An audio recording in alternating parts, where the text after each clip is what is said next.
We are all connected.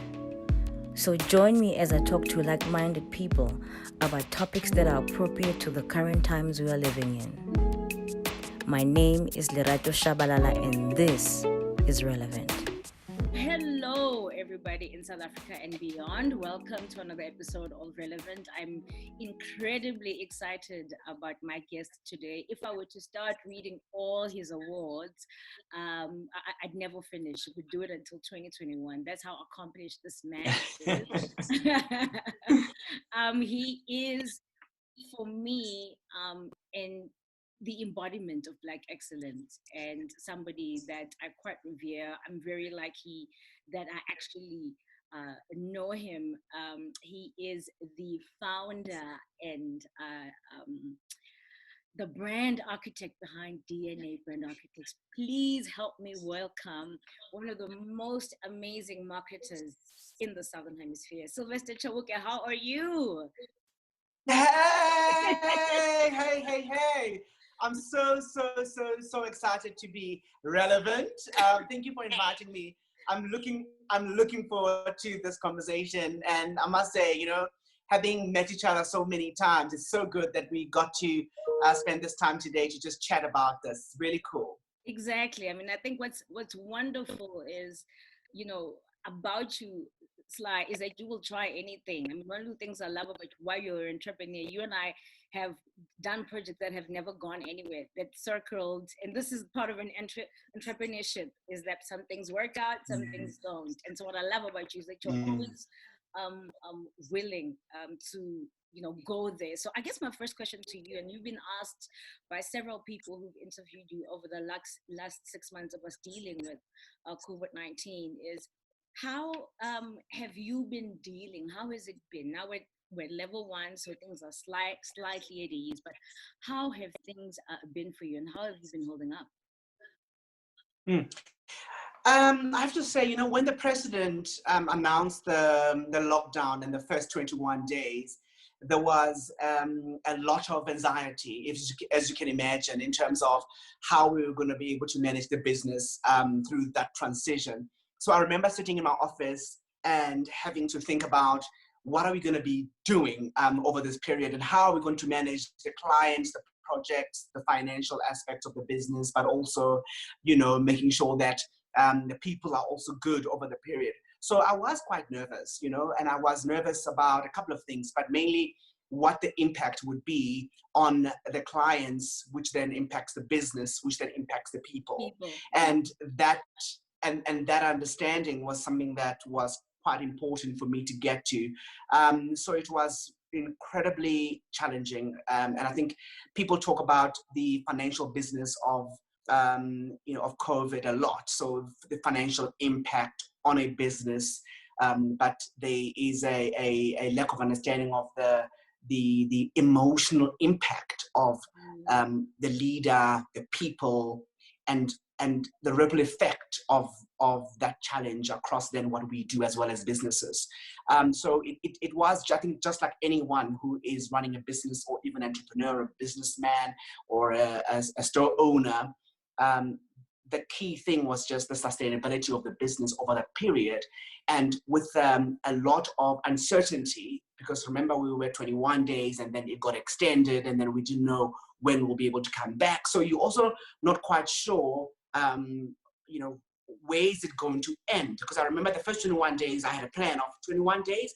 So financially, this is what it means for 21 days, for our people, for our clients, for our projects. But beyond that, because it was so open, it was very, very challenging, because it was it wasn't quite certain in terms of when that was going to end. I must say that it resulted in a lot of reflection, and I think for me as a leader, I think it's forced me to be even more brutally honest and clear about what is it that we need to achieve. Sure. I mean, I think one of the things that is a huge theme in all your interviews that I watched is you are always about the people first, always.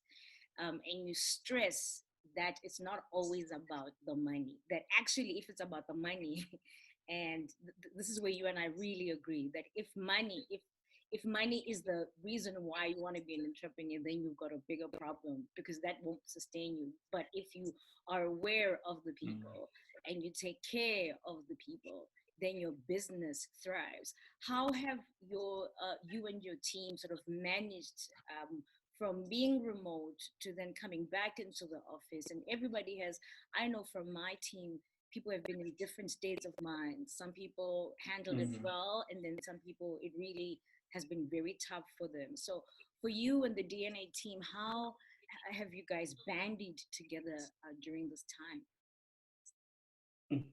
I think from the beginning, it was clear that we needed to unite and manage the challenge that we were all facing. And luckily, the whole world was facing the same challenge. You know, every family in the country was going through the same thing. So the importance of us knowing that we need to ride this wave, and we know that we have to ride the ups and the downs. You know, in business, I think, you know, we know that you know, there are great moments, but there's also some low moments as well. And I think we knew that we need to ride this one together. But part of that was also quite challenging in the initial stages, because not all of us in the office come from the same background, right? So are people able to work remotely? Was a big question in the initial stages with our HR. Do they have not only technology, because we talk about the technology to be able to do so, but also do they have the space to do so? Can they go into a room and be able to have a conversation? Because not all of us, you know, have got terraces and sitting next to the pool and having a nice Zoom call, right? But there were a lot of people, of young people particularly, who needed to kind of be in their little closet so that they can have peace and quiet, because the, you know, where they live was not quite right. So it was quite important for us to understand what that lay, you know, the lay of the land was for each and every single individual. You know, that was you know, engaged. And so part of that was just to make sure that we are all on the same page with regards to ensuring that we are able to deliver, you know, what is required. So the first thing was making sure that we all are able to manage, you know, during this period. And then emotionally as well, because remember, it was in a moment where also we are starting to hear about our family members who got COVID. And even in my instance, that I lost a couple of family members, you know, through this. So the emotional drain that also arrived, because you now are concerned about the family, and you're concerned about yourself, and you're concerned about the health of your immediate family, but also the business, because an impact of an outbreak in an office like ours would be quite challenging to be able to kind of experience and manage. And so I think just being able to be clear about what the challenges were and what is it that we were going to be facing was paramount, because at least we were all on the same page, not only in terms of the business must do well, the money must happen, the clients must be served, because that's an obvious place to go. But you know, amidst all of that, able to work properly in your environment, and so many other difficult things that were happening. So I think that what was clear was that let's get our people set up, then let's identify what are the key projects and areas we need to focus on. Then let's then look at how we're going to do that, and then let's just deliver that even with all of this. And I think that was quite helpful in terms of how we've been able to do that. And I must say, two things happened. The one was we all, for the first time, needed to rally behind not only the business, but also fight a pandemic together, you know? And then two, what also happened was that some of the team members that I probably would have thought, oh, they're so junior, or they still need a couple of years to grow, I saw them rise so quickly. And that was incredibly exciting to see the improvement and what the challenge also led to the growth of my team. I was really, you know, inspired by that. I think that's so incredible that there's in a time like this, positive things can come out, because that's true. It's not all bad. There are some amazing things that are going to emerge out of this time, whether it's finding your confidence or it's being able to see things differently. That's really, really crucial. So I love the fact that there's members of your team who blossomed during this time, because we Mm, need to take the good. We need to take the good. It can't all be mm, bad. So you you have many awards, but one of them is one of the 100 most influential Africans, which I think kind of is in line with who you are. You are an activist. This I know personally, and I think everybody who knows you knows how much you are um, about Black excellence. You walk the talk, you wear it, you know what I mean. The art that is hanging from your house is South African, Nelson Magamo, to the masks that you wear, which are my closet. So you really are not talking Black excellence for the sake of it. You really are it. But I want to ask you, were you a bit surprised by that? Because you were the person who created other brands, not created, but hyped them, but made them better, helped them know how to communicate to people. And so whether it was Nando's or whether it was Vodacom or whether it was MTV, you were the person who was there talking about the brand. And then suddenly, not suddenly, but there came a change where you became the focus, where you as the person became a person of interest. Did that surprise you a little bit, that you became somebody that many of us, you have almost 60,000 followers on Instagram, and so we really, we go to you, we want to absorb all your knowledge. Did that surprise you, that so many people are like, Sylvester, who are you, talk to us? mm. I have to say, it's humbling, because when you start your career, you want to just survive and help your family and kind of, get going and make your dreams come true, so to speak. And I have to say that when I was at Nando's, I think that gave me a huge opportunity to not only showcase my capability as a marketer, but I think the work that was done is what led to who was behind that and who are the individuals behind that. And I think as a result, then there was lots of interest and people wanted to just know a little bit more about the person who was, doing the interviews and responding on behalf of the brand. And I think that it was surprising, because I always used to think that from a brand perspective, it is about obviously building what utilizing and supporting the brands that you work with. And I think to now all of a sudden, I think be in a space where I too have got a voice. I can walk into the room without the brand was actually quite incredible. And I must say, it also taught me the importance of not only doing the work you need to do for the businesses that you work at, but also being vocal about what you stand for and what you're about, just so that regardless of where you work, you'll always carry with you in the essence of who you are. And the companies that you go to, would actually employ you for that, and I think that for me was an amazing lesson. And I do advocate for a lot of brand managers, marketing managers, or CMOs, for them to have not only a good expression of their brands that they work on, but also their thinking and what they think about the space as well.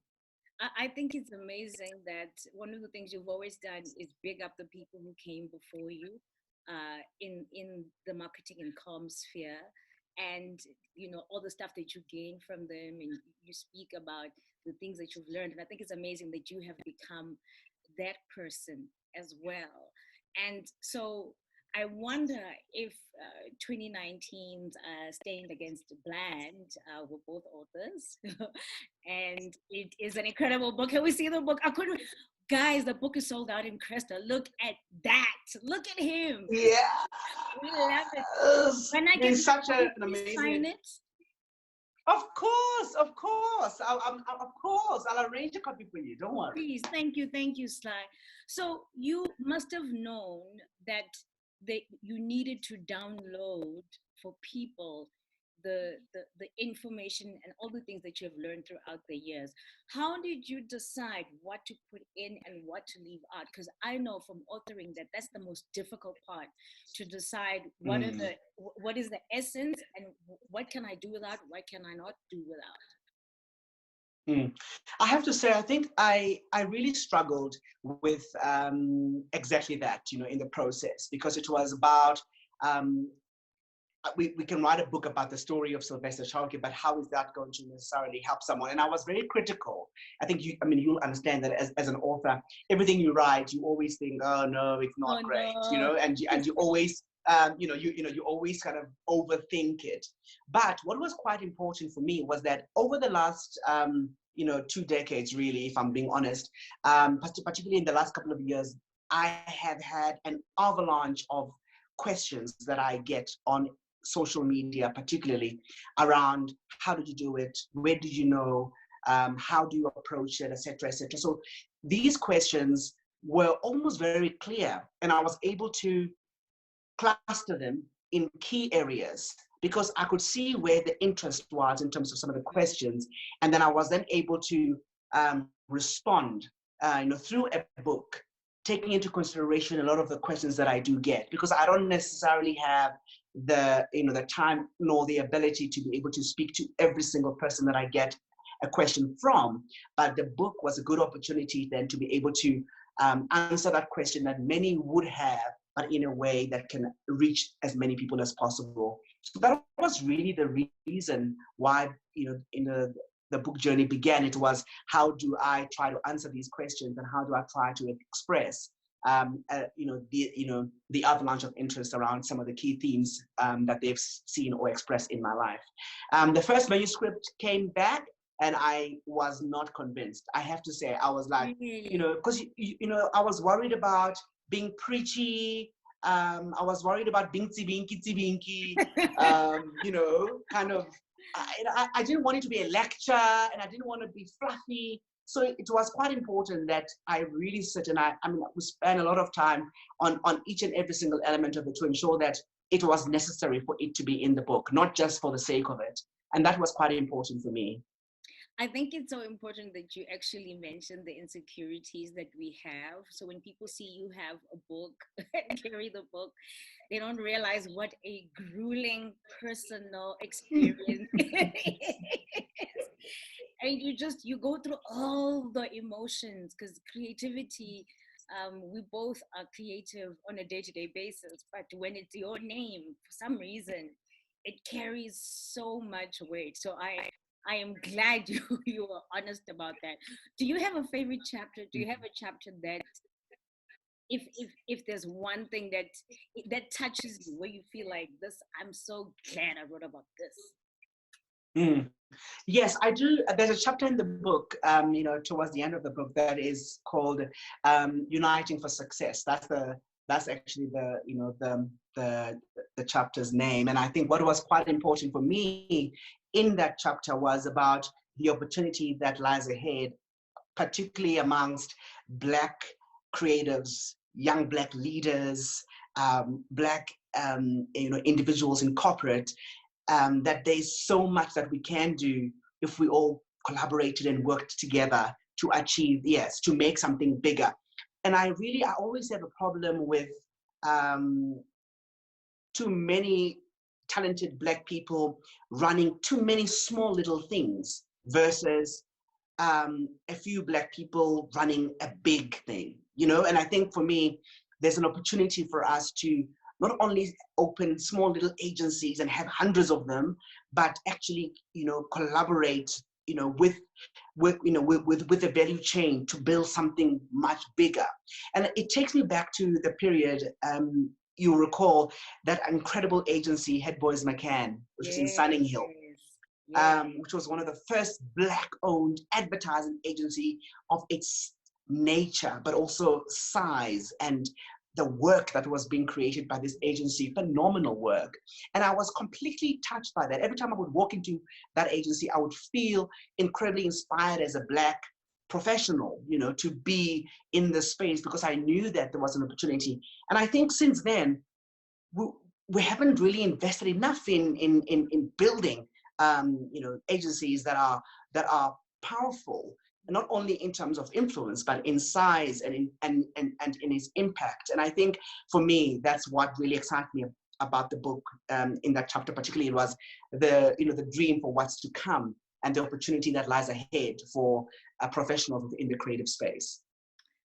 I mean, this is why every time I talk to you, I feel so enriched. I mean, you and I are part of a WhatsApp group of quite incredible creatives in South Africa, and we both want to bring a positive thing into that space because of how much we get to learn on a day-to-day basis. And I think that collaboration is so crucial.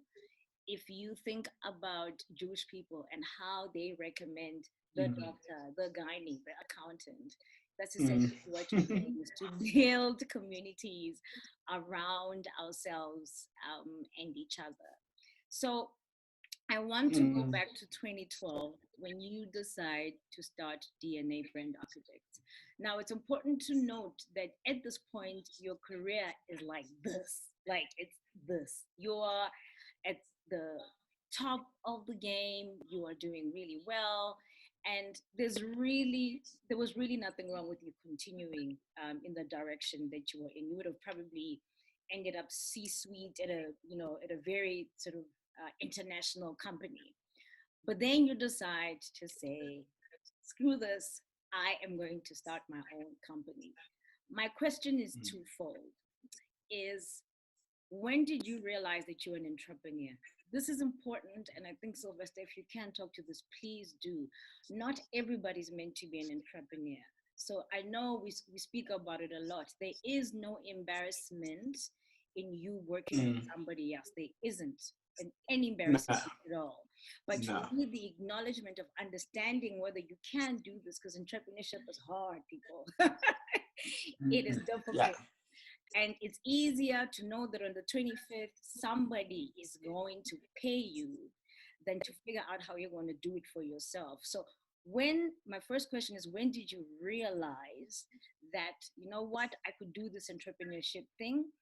And secondly, what was the passion inside of you that said, Sylvester, you've been making other people money, you can do it for yourself, be brave? You know, what helped you to be that brave? That's a great question. And I think you are so 100% right.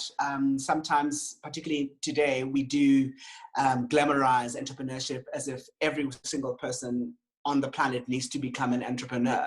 Yes. And I have to be honest with you, is that I never saw myself as an entrepreneur. I knew that I was going to be a businessman or a business person, working in a business, serving a business, because also we are good at that. We're good at doing our part to drive a big business. And I must say that having been involved with working with some really great businesses, or in great businesses with some good leaders, I was incredibly thankful and grateful for being in that environment when I was learning all the things that I was learning in that time, and being exposed to so many different challenges that a business can face. So the idea of being an entrepreneur was definitely not something that I thought I was going to go to do. I knew I was going to end up as a CMO of a large global brand. I knew that. And I knew that I was going to kill it in that environment. And when I started DNA, I was head of marketing and communications at Viacom, at MTV Networks Africa. So, you know, the paycheck was good, the brand was amazing, the business was incredible. So it wasn't really like I needed to leave that. And I was grateful for the experience I was getting. But I have to say, something happens when you are learning and growing, working for someone. You know, you get to learn and see things that ask you different questions. You know, how would you do it if it was you? How would you run this if it was your company? How would you, so those questions were almost, I would say, they were taunting me, because, so Sly, it's so easy for you to judge, but what would you do if it was your business? Then I think, if it was my business, this is what I would do. And I think over time, this question just kept echoing louder and louder and louder. And I think there was a time where I felt I was ready, and that time, which actually links to your second question, it was not about I'm making money for another business, no, and therefore I need to go and become an entrepreneur. I think it was, I felt pregnant with ideas of what I think a business can be like, and I had dreams about what I think I could contribute to not only the industry, but to almost to the experience that I've been given by my leaders before me. I felt like they had taught me so much, and it was time for me to take the lessons and plow them in a space that will be able to not only fulfill my deepest wishes about what I wanted to do, but also will make them proud. I know it was weird, but I knew that Alex Okosi at Viacom would look at me and go, I'm proud of you, son, for doing this because of what I had learned from him. And I think that was something that really inspired me as well to say, you know what, I knew that if things didn't work out, I can always call Viacom or Nando's and get my job back, Yeah. But I knew that if I didn't do it, it was going to be something that would stay unfulfilled for a very long time. So I say I bungee jumped because I didn't overthink it. I just bungee jumped, and I just had to do it. Oh, I think that's so amazing. So what kind of preparation did you do, both practically as well as emotionally? So people say don't leave your job without X amount of money. I mean, did you have to consult your parents, because you have a very wonderful, close relationship with your parents? And what did they say? What kind of preparation? I mean, if you did any after the bungee jump. So after the bungee jump, well, maybe let's go before the bungee. Yeah. There was a lot that I needed to consider. At a psychological level, I have to tell you, there's a difference from being a head of marketing and communication at MTV or a director of marketing at Nando's or whatever. When you call someone to say, can I meet you? Because I need to show you something. There is an easier acceptance for that happening, much more comfortably. Exactly. Psychologically, and I didn't know this, I didn't prepare. The one day I walked into a new potential client, and they said to me, who are you? And tell us more about your business. So I said, we're DNA brand architects. They're like, how long have you been in business? I'm like, we just started. I didn't want to say 1 month, Exactly.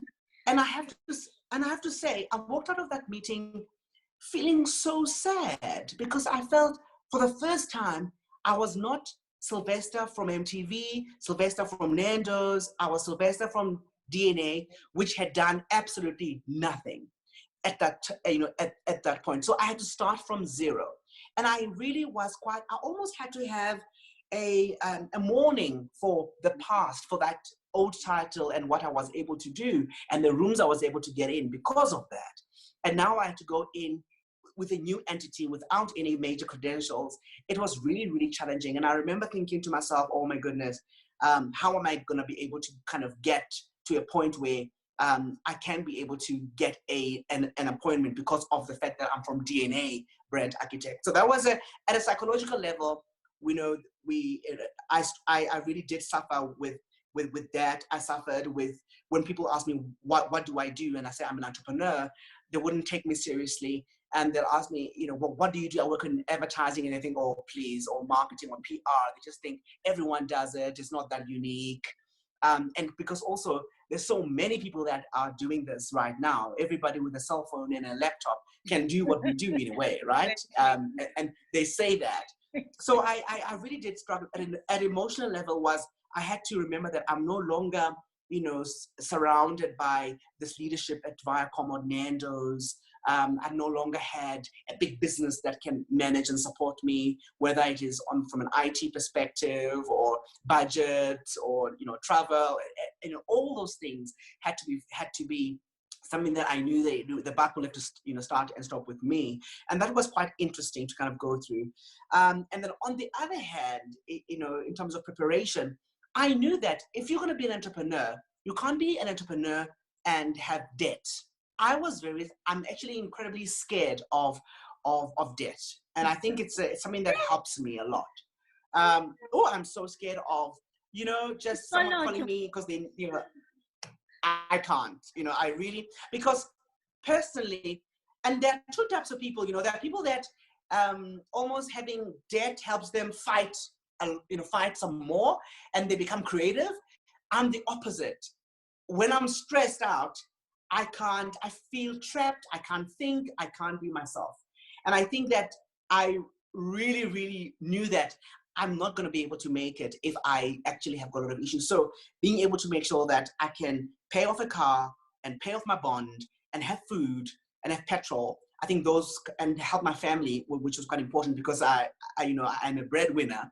And so I knew that that needed to be managed. And so before I could bungee, I had prospects of a possible kind of, not a salary, but I could be able to put 1 + 1 together to be able to survive.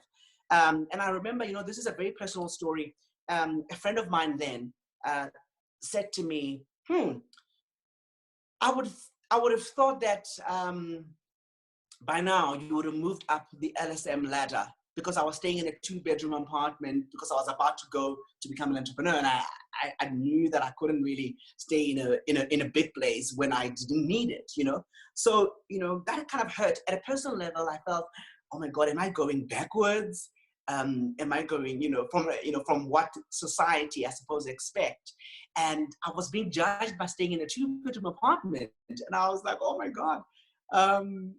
It's tough. It's rough being an entrepreneur because the emotion, is goes from high to low in milliseconds, and I think the ability for us to be able to manage all that is important for any entrepreneur. Anyway, I go on. No, I mean this is a great conversation because I also have not talked publicly about the psychological dealing of not being Lerato Shabalala, the editor of True Love magazine, Lerato Shabalala, the editor of Sunday Times Lifestyle, just me, and I remember talking to a mutual friend of ours, Coach Obafo, about this feeling of coming with these big brands, and then one day you come as yourself, and nobody tells you that feeling of not knowing, like displacement almost, and entrepreneurship is an ego death, because then you have to redefine yourself without Yes, the title and the thing, and so absolutely. And I must say, what was quite weird, was that I would get very frustrated about, I don't want to be a one-trick pony. I don't want to be known for what I've done at Nando's, and like 10 years later, when people say Sylvester from Nando's, I used to go, oh my God, no. I mean, is that all they know, or all they remember is me from? So every time people read a bio and they'll talk about Nando's, and I would be like, oh, but that's so many years ago. And there's so much more that I've done. So I was very stressed out by, I hope that it was not my best work. I hope that there's a lot to do. And because sometimes when they say, Lerato Shabalala from the editor of True Love magazine, they almost place you in the past versus being in the present. And that, and that dance is hectic. it is the most hectic thing, and like you're speaking to my heart, because these are conversations that you have internally that very few people can relate to, but I think a lot of people can, but we're not open about that feeling of lost. But then you find yourself. Mm. Incredible. And then suddenly you have big clients and things start to work out. But you first have to go through that psychological realignment. How, as the breadwinner, did your parents take it when you came to them to tell them, see the title and the thing, I'm gonna jump, I'm gonna try something else? Were they petrified? Were they excited for you? I was the one who was petrified. They were not in any way concerned, funny enough. And I think maybe they were quite naive about this whole thing more than I was. But I have to say that I actually tried to not tell them too early. I was worried about if I tell them, they think they think it's risky, and that might affect my decisions. So I kind of just kept it, hush hush, for a couple of months until I could find my bearings. But you know what I will tell you is that when I then invited them to come to the office a few years later, to walk into the building and to walk into the office, I cried so much that day because they kind of believed it in faith that it was going to work out. And when I could finally bring them to an office that their son, I suppose, had built, it validated the fact that it was the right thing for me to do. But they were not too concerned. I think I was the one too worried about it. I think that's so incredible that they've gotten to see you just ascend and ascend and ascend, and seeing you through some important moments. In 2018, you got married to Tumelo Musini. He's just a gorgeous person, both in and out. I'm lucky enough to know both of you. And so I guess one of the things that stood out for me, and the picture from your wedding, you got married at the Zeitz Mocha. I think it had just opened actually. And then there's Yes. a photo of you and Dumi that was taken by a female photographer. I forget her name, Jackie. Is it Jackie? Yes, it's Jackie. Yeah, and it was voted as one of the best wedding photographs of the decade, right? So what was it like? I mean, the wedding is something else. We'll talk about that. It looked so beautiful. But what was it like when you came to your parents and you told them you wanted to get married? To get married. I have to say that it was probably one of the moments in my life where I felt that I grew the most, because I was going into an uncharted territory completely, because I had never done it before and none of us had ever experienced it.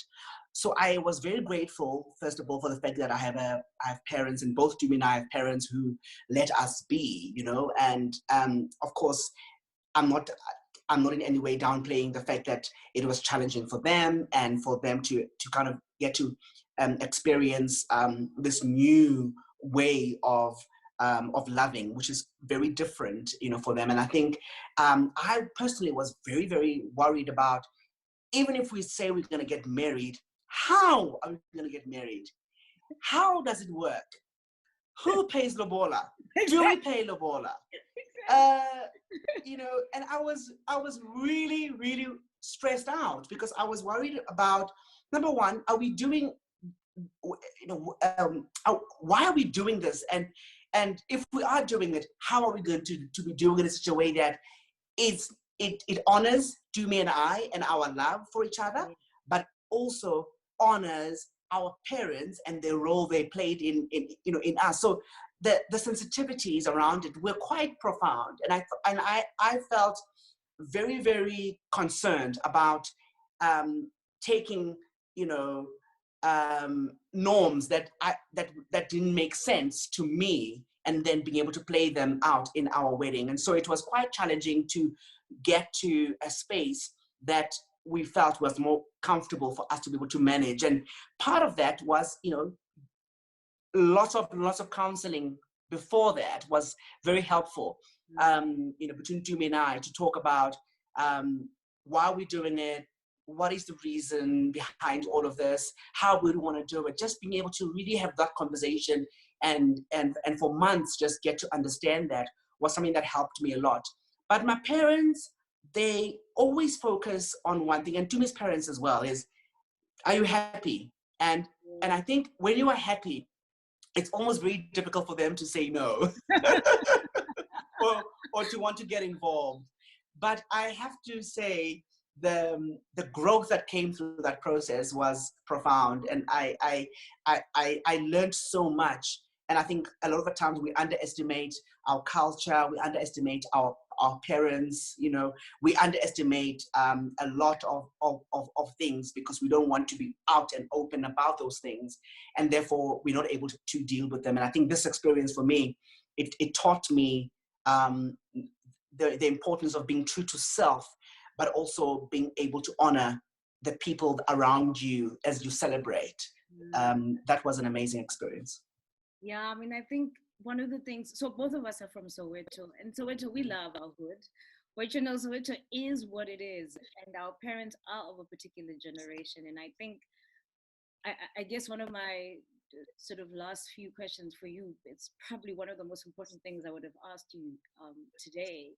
There are a lot of people, Sylvester, who look at you and think your life is charmed. You know, you've got 3 gorgeous poodles. I think it's Nico, Mushka, Nico, Mushka, and Lulu.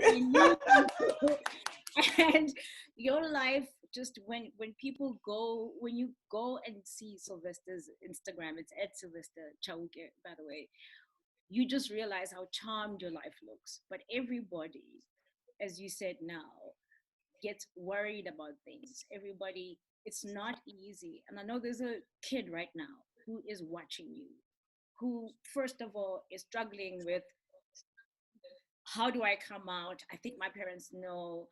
And let alone getting married, let alone, I want to be in a same-sex marriage. Just finding this time, because this time is constricting for a lot of people. A lot of things come up, and for all of us, it's very difficult to hide things. People want to free themselves, and so there's somebody who's watching you now, a kid who's in school. And I know your book, you meant it for people who are students or starting out in jobs, and that kind of advice. So you know, Sylvester, somebody's watching you right now and relating to you, but doesn't know how. And so the question is twofold. The question is about the acceptance of self, no matter what that is, right, for you, but particularly for somebody who feels like they have to come out about being gay to their parents. And what did your parents do differently? What kind of advice would you give to somebody, to parents of a child who's going to come out? Because as I say, it's wonderful for us to write books and people look at us and it's very glamorized, but we are still having a human experience, and we cannot inspire people if we cannot inspire them in the fullness of our being. And so what advice would you have for somebody who has to be open with their folks, and the parents of a child who's coming out? What kind of sensitivities can you impart that your parents were helpful to you with? I think that this is probably one of the most important questions. I think you are 100% right. This is it's one of the things that a lot of young people write to me about and ask me a lot of questions about, because it is a challenging experience for anyone, for both the individual going through this and also the parents as well, because there is a serious implication for what that means for them and their community. So if you're a young person and you are experiencing feelings within you that you probably know, because sometimes our parents are never going to say no very directly, but when you're watching TV, like what happened to me, I was watching television and they saw this very flamboyant gay guy on screen, and my mom said, and I was 12 at the time, so I was quite young, and I wasn't fully realized. My mom said, "Kyo Sylvester," Oh, and wow. I cried That would so have much because yes, too. because I felt ridiculed. I felt like my mom was insulting me, and they were making fun of me in the family. I walked out of the house, and I was outside, come on, and I cried so much because I couldn't believe that that's how my mom sees me as. And of course, at the time, I was just struggling with, what does it mean to be gay? Does it mean that I'm going to be wearing dresses, or does it mean like I need to be like Somizi, or does it mean that I am I'm a drag artist, a performer? So there's so many different aspects to it as well. And I was so scared to even say I was gay, because I thought that being gay came with a lot of baggage, and people would not respect me, and they would laugh at me, and they'll think I'm a caricature. And I was really worried about that. I still wanted to be myself, and I wasn't ready to assume that kind of gay or that kind of gay, because I was still figuring out which one, or which gay I am, right? Because I didn't know. I mean, there's no school, that taught me that. So what I'm trying to say is that there is a lot of internal work to be done to accept the fact that you are, number one, gay, but also not only are you gay, but are you Somizi now? Because that's what people say. Yeah. Are you now going to be RuPaul? Yep. Is that what And I think because there's a limited, and I still think it still is like that today, a limited idea of what being gay is and what it looks like. Because it's either we have to be hairdressers, makeup artists, performers, flamboyant, fashion designers. It's always in the same kind of experience and expectation. So I struggle with that. So to a young person out there, I just want you to know that the struggle is actually part of the dealing with the outcome, because it's hard for you to put yourself out to the world when you haven't really been clear about who you are. So I think just being able to spend time thinking about that, and knowing that the questions and the challenges that you're going through are very valid, and they make sense, and they don't have to be for an experience for the whole world. It's what you go through, and it's what you have to deal with, and it's actually pretty okay for you to have those questions. And we know that at that time you're also very awkward. You're also incredibly concerned about what people think, your friends, your family, your community, your school, etc. But I think it's necessary, and I think that's what I want to say, that it's okay to go through that, because it's just it's a part of the process of you getting to find yourself later on. And when you do that, you will get to a point where you understand, now this is the kind of gay I want to become. And that it's not that prototype that you are seeing and that you've been told. You have to be clear about what is it that you want to be, and no one can tell you that. You are the one that needs to kind of find that. So firstly, spend time figuring that out. Question. What helped me was writing them down, writing the feelings, or now you can voice note, you can record them. I think there's a lot that you can do now, but just talk to yourself, and talk to yourself a lot. And part of your strength is going to come from that. Secondly, please, I think the thing is, we want to be accepted, right? So, and I think that's what is the most challenging part, is because we want to say the things that are going to make people accept us more. And I think it's that acceptance that is the challenge, personally, for me. Because you want your father to accept you, your mother to accept you, your friends to accept you, your school to accept you. But what if they don't? And I think that was a struggle for me, is maybe I mustn't wait for them to accept me, but I need to accept me first. Because then I know I won't let myself down by accepting myself, but I know that I can't guarantee what my dad is going to feel and what they're going to say. So I think maybe the trying to be accepted is really what makes it very difficult, what makes it the road very difficult. Because I think only much later on in life I felt that if they do not accept me, I will still have to accept myself. Yes. You know, I will still have to show up. I can't change myself now because they don't accept me.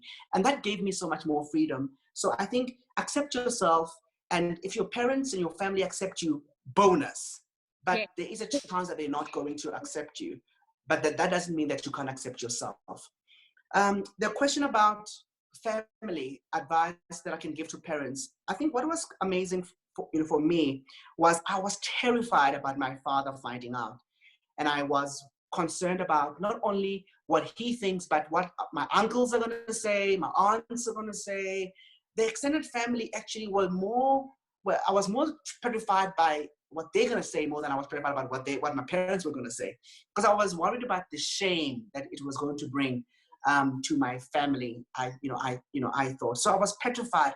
And I think from my mother's side, what was quite helpful for me was, eventually when I got the courage, not to just say I was gay, but I think not saying it in those words for me was just bringing my mom in particular closer to her understanding that I was really battling with it myself. Yeah. So it wasn't like I just woke up and I went, yay, this is it. So I said to my mother, with mama, I can see what words are long, I can see what in, and it's really, really difficult, who be my phone, and because I don't know, I'm trying to figure it out. And when I said that to her, I felt that she understood me. I felt like when she saw that it was a process for me, I am trying to come to accept myself in this new way, that it was difficult for me as well. It made it more acceptable for her to walk the journey with me. I think rather than I just arrived and I was gay and I was proud and I was excited. Yeah. That helped me a lot because they could see I was battling as well. And that I didn't just choose it like a multiple choice question, but it was a process that I was going through. That helped me. And when I speak to my mother now about it, I think that day changed it for us, because if they knew that I could just change it, I could just decide I'm no longer gay, for example, it was that easy, then I think it would have made the process a bit more difficult. But they knew that I too was struggling like they are struggling with it, or they're going to struggle with it. So both myself and her and my parents, we were all on the journey of struggling to make sense of it. And that was what made it different for me. Sylvester, you're just, the bars you've dropped in this interview have meant a lot to me. So I actually love talking to people because of what I get from people, and what you have given me and what you're going to give to other people with your honesty is love. I think the most radical thing you can ever do is to love yourself, because in order to get to love, you have to accept yourself. And I love the fact that you spoke about the reality that not everyone is going to be on your team. And sometimes it's going to be the people you love the most. But if you are not on your own team, and no matter what it is that you are struggling with, that if you don't have that love for yourself, you can't push through. Because accepting yourself, Sylvester, allowed you to walk into boardrooms as yourself. You know what I mean? I know somebody who was in marketing who would wear a wedding ring even though he was gay, so that people didn't judge him and were confused, And I just thought, geez, you're amazing. You're good at your job. You're good at your job. This should not be the thing that now is like the thing that clouds you. And I think that because you walked in as yourself and you accepted yourself from the beginning, you were able to just be true. And that's when you can really, really reach your highest heights, when you are yourself. You can't do that Mm. by pretending to be somebody else. And I think that's why diversity and inclusion are so important, Sylvester, because you represent somebody who hasn't seen somebody who's gay like you, and you speak to them. So that flamboyant guy speaks to somebody else. So the more diverse things are, the more Yeah. people have references of like, oh, I like Sylvester's life. I want to have the husband and the pools, and you know what I mean. I want to go overseas with my husband.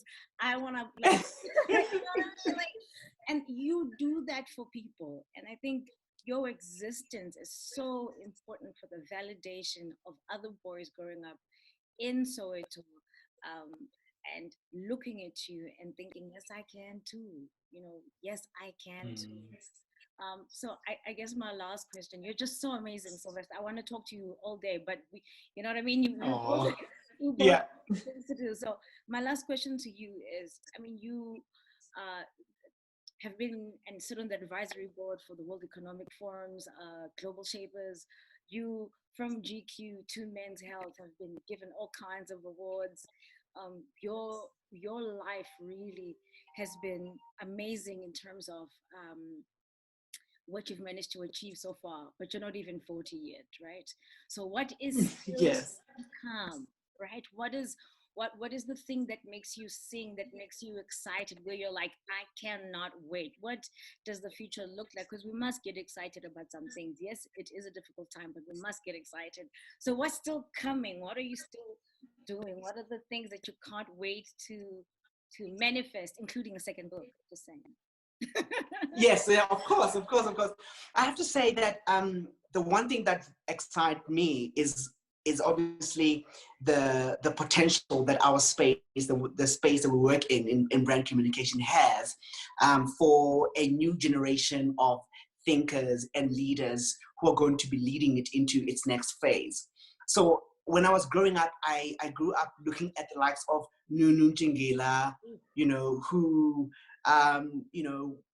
inspired so many of us to know that we can make it to the highest level of the advertising industry, for an example, and business in general. The likes of Nkwenkwe Nkomo, who back in 1998, started an internship to get Black kids to get into advertising and brand communication. I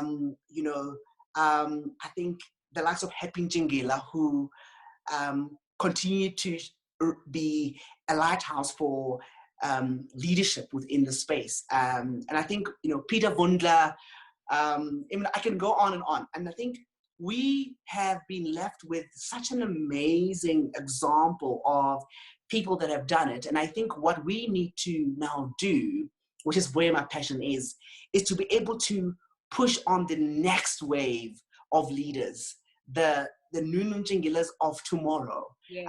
In the industry, because we are seeing that the industry is bleeding Black talent at the highest level of the C-suite within the communication industry is leaving the industry to go to other corporates and other businesses. And I think for me, it's quite challenging, because we need to be able to have a pipeline, of leaders who are going to take over from them and be able to lead forward. So what excites me is being part of that story, being part of a business that is going to be, churning these incredible young strategists, creatives, writers, and thinkers who are going to be building an incredibly different yet exciting agency experience of the future, industry of the future. Because now I can say that shift is taking place, and I know you are one of them. Our group is one of them. We are charting a completely different kind of industry, and I can almost guarantee you that in 10 years' time, we are going to be the forces that the industry in this country are going to listen to. And I think that is what excites me. So for us to get to that, we have to continue pushing, continue working. We have to be consistent, because we can't be excellent in 2 years and then be dismal in, for the next 2. So we need to be, consistent, but we also need to lead. I think stepping up and leading. And I think for me, what excites me about my next phase is really about that, their leadership in building businesses that are going to become really big, major businesses that are going to welcome and continue to sustain the industry going forward. That excites me. Oh man, and you are going to.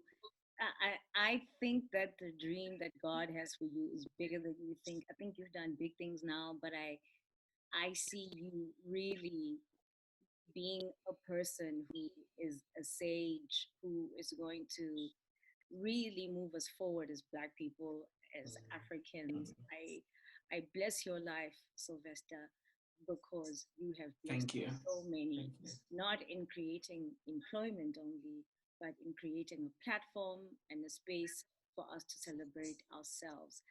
I really wish that God blesses you and me and your parents with everything, all your heart's desires, that you are kept safe, that all the things you enjoy just wrap you, surround you, and Magwanda Sylvester, thank you so, so much. Oh, that is amazing. That feels like a blanket you've just placed around me, and it's warm and kind, and I'm so grateful for it. It makes my heart sing, and I feel humbled and really grateful. And thank you for taking the time to speak to me today. And as you can feel, there's so much to say and there's so much to do. But it's through these conversations, because this is going to live much longer than both of us. So, so yeah, let's do it. Let's do it. Follow DNA Brand Architects. They are on Instagram. Their page is fantastic. He is Sylvester Chauke on all the platforms. And support Black, be about Black. Me and Sylvester are about Black. And remember, you can listen to this podcast on Spotify, as well as Apple Podcasts. But if you want to see us, because me and Sylvester were cute. You can go to my YouTube channel to watch it, or to loretashabalala.com. Sylvester, thank you so much. I love you. You're amazing. Bless. Thank you so much. I love you more, and thank you so much again. I appreciate it. Bye. Bye, Sly. Bye.